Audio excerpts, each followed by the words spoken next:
what we encountered from that island, we thought it was all talk and no show. But after what went down, it wasn't bullshit. It will be told by my team and I, which I consider them brothers. They'll introduce themselves later on in the story. We will be using our code names, whether you believe us or not. We know what we saw, and it will stick to us till our dying day. Okay. So I'll be known as Fives throughout the story. I was part of the armed forces, and I'm a big fan of the Clone Wars, of course.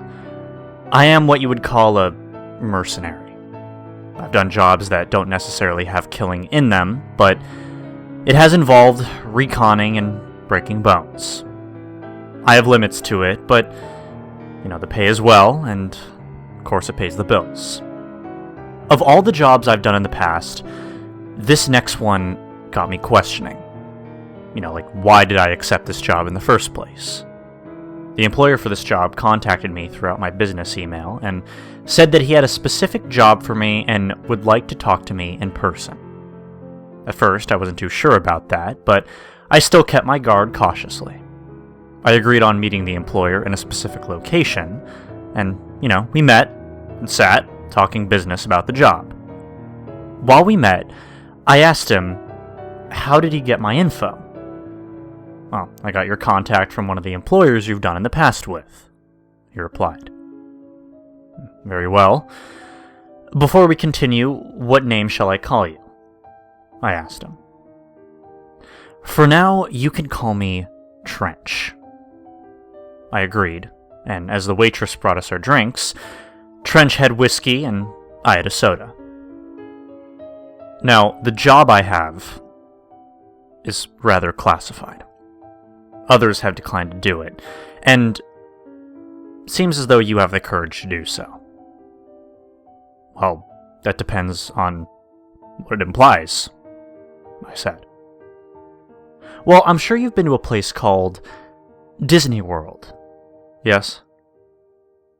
I have, but I just have never had the time or pleasure to go over there. Now, hearing the name Disney World got me thinking, why does this job even have me remotely going in that area of Disney World? Does he want me to spy on someone, kidnap someone, higher power?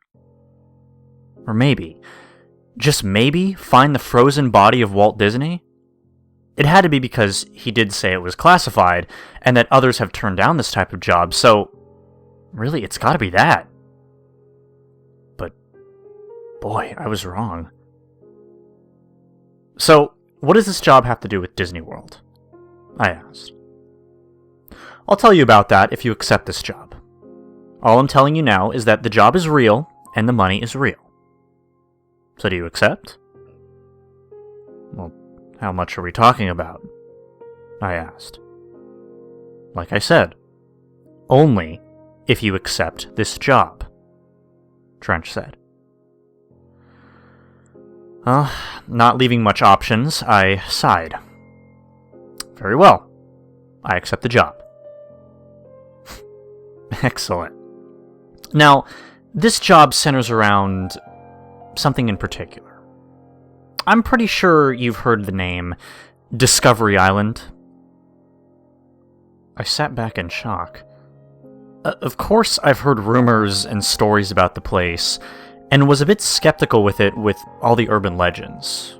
The crocodiles roaming the island, the tale of that one guy who got ripped to pieces by mutated monkeys, not to mention that's being haunted by all the Disney costumes. Now, exactly what job does going to Treasure Island have to do with any of it? I asked. Well, you see, a while back, a group of teens went missing. They were scheduled to do a meet and greet because they're a popular group on YouTube, and they were last seen in Disney World in the daytime, and since then, they haven't returned to the hotel that they were staying at, and their manager was supposedly with them, but just not close enough apparently, Trench said. What about the parents? I asked. Apparently they were taking a while to get ready, so the manager just took them without waiting for their parents, I guess he was the impatient kind. I've heard that one before. But what about the police?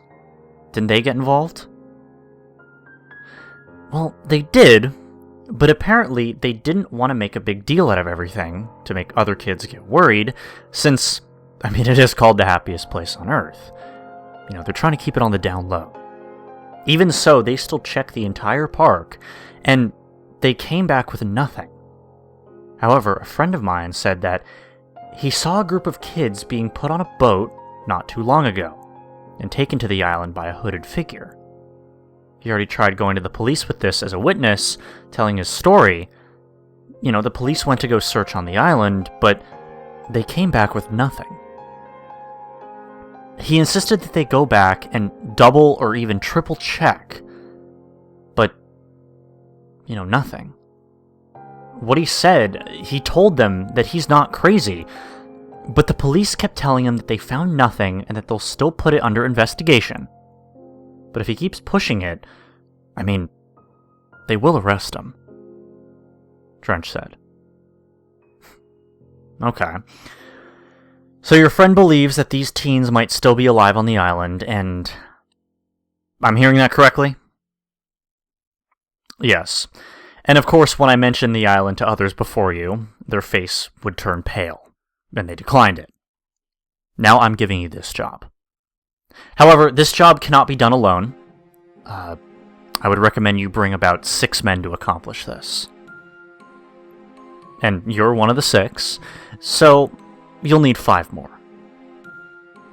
Well, understood. Sounds simple enough.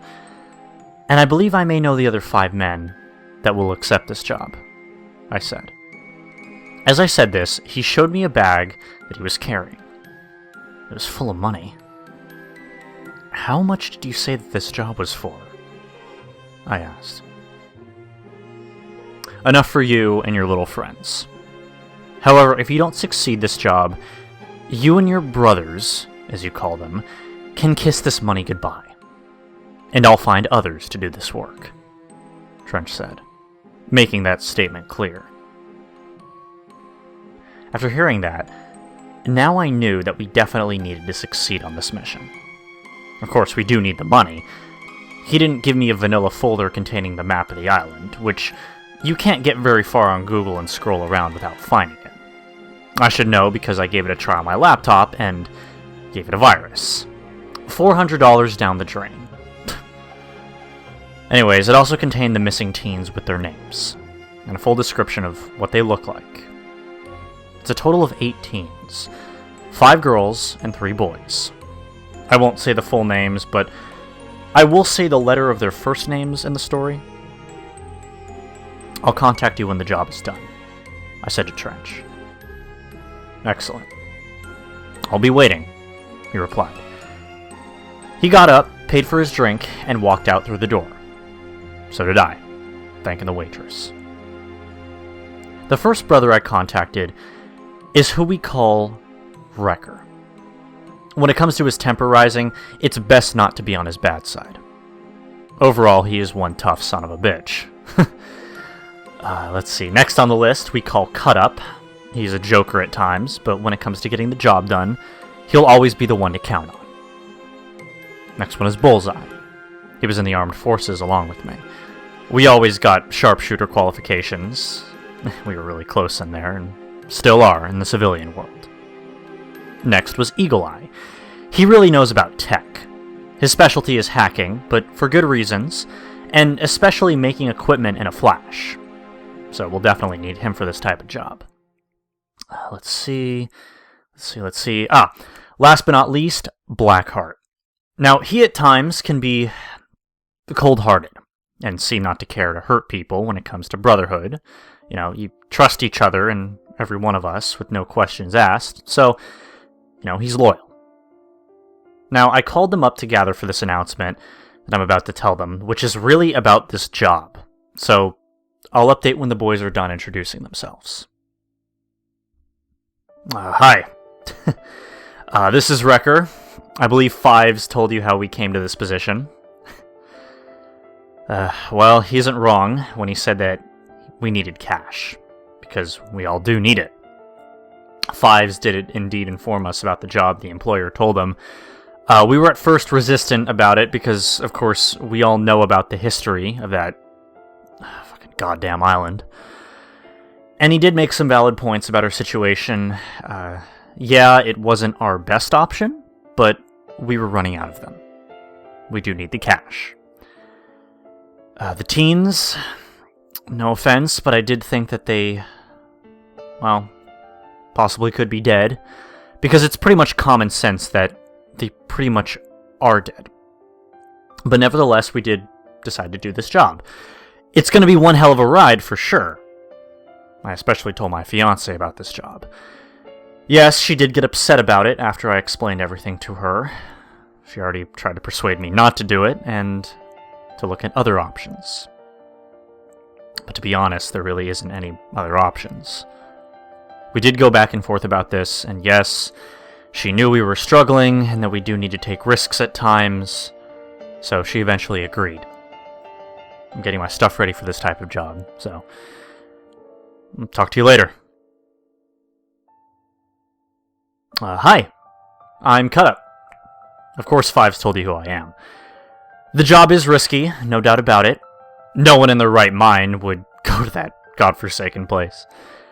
I sure as hell know I wouldn't. And yet here I am, the type of guy who doesn't follow much of the rules, but money is money. Can't say no to that. I live with my best pal, Scar. He's a Great Dane, and I wouldn't trade him for anything in the world. This money Fives mentioned would definitely help us get through all the decisions I've made in the past. I'm just hoping I chose the right one with this one. As for the teens, I hope we find them very soon. Otherwise, all this work that we're doing will be for nothing. I better get started on packing. I'm going to turn on a little music. I'm sure everyone has heard of Hypnotize by System of a Down. I'm going to pack. Peace. Hey, Bullseye here. I still can't believe that we're doing this type of job. I'm sure you already heard this. We all need the money. In case Fives hasn't explained this, I'm one hell of a sharpshooter. Him and I both are. Top of our class, actually. Have that close brotherly bond back in the armed forces. Not to mention him and I pick a bone with each other when it comes to hand-to-hand combat. All jokes aside, this type of job is going to take more brains than bullets. That's for sure. Especially when there's teens involved being held hostage. I sure hope those kids are still alive. We're going to come in lock and loaded. We're going to chew gum and kick ass. And well, I'm all out of gum. Eagle Eye here. Yes, I knew you all were coming. I saw you coming from a mile away. That's my job, ain't it? Anyways, yes, Fives here has explained everything to us. I'm sure you've heard all this before. And I'll be watching my bros from a bird's eye view. I'm creating some new gadgets for this type of job, which will be helpful, hopefully, and I can make these in a flash. And at the same time, I'm packing. Sure hope we find those teens. And that we all come out of there in one piece from that island. I gotta pack. Talk to y'all later. See ya. Hey, Blackheart. I really don't have much to say. I just want to get this job done. Get the cash. And go. The teens? I mean, what do you want me to say about them? They could be dead, for all we know. And if they're dead, they're dead. I'll drag their dead carcass out of there if I have to. I love my brothers. No question about it. But what it's going to be is insane getting to that island. I'm done talking. I gotta pack. Now that everyone was done introducing themselves, we can continue on. As the sun was barely rising for a new day to begin, I got all my gear and equipment inside the van. Yes, it's a van, because at least normal suspects have 6 guys in a van, right? Alright, a little humor for the road. I double-checked everything was locked for my house, and then I was off to get the boys. Then heading to the airport to Florida. I picked up Blackheart, who was our last guy to get in, since he lived a bit closer to the airport. I'm a bit surprised that none of you actually backed down from this type of job, I said to everyone. Come on, Fives, we all know the reason why we're doing this, Wrecker said. Yeah, it's true, I said. I then explained to everyone how each of us is getting a teen to protect and getting out alive. Some of us were getting assigned an extra kid, since Eagle Eye is going to be watching us with a bird's eye view. Wrecker started giving out each man a bio of the teen that they were assigned to. I also did mention that I will be only telling the first letter of the kid's name from the beginning. And now there's a total of 8 kids. So, Wrecker was taking charge of a 13-year-old named Kay. She's 5'4", brown hair, brown eyes, and a 13-year-old boy named E, 5'2", as well as brown eyes and brown hair. Cut Up was in charge of a 13-year-old girl named E. Apparently she's from the UK. Nice. Anyways, she's 5'5", brunette, gray eyes, and a 12-year-old boy named M. He's 5'3", light brown hair, blue eyes. Bullseye was in charge of a 12-year-old girl named S. Says that she's a dancer. Okay. She's 5'3", blonde, light green eyes. Lastly, I took charge of 2 kids as well. One was a 13-year-old boy named N, 5'4", black hair, and brown eyes. Okay. Next was a 12-year-old girl named B, 5'3", light brown hair, light green eyes. And has a red mark on top of her right eyebrow. Look kind of cool. I guess I'll add that on my notes. Everyone was assigned their teen, and we just arrived to the airport. Got past security, and waited for our flight. As we were waiting for our plane to board, I received a call from an unknown number. I answered. Hey, it's Trench. Just calling to know if there was any complications. Hey Trench, we were waiting for our flight to board. Very good. I'm also informing you that my friend in Florida is waiting for your arrival. He'll lead you to your designated stay for your trip and is also confirming the whereabouts of the teen's family. They haven't left Florida since the day that they went missing, along with the manager, Trench said. Alright, what's the name of your friend so we can get a confirmation? I asked. He goes by Harvey. He'll pick you up as much as he can with your work, Trench said. Okay, very good. We'll contact you when we've arrived at our pinpoint, I said. Excellent. Good luck, Trench replied as he hung up. Perfect timing, because our plane was boarding. And this was going to be one hell of a flight.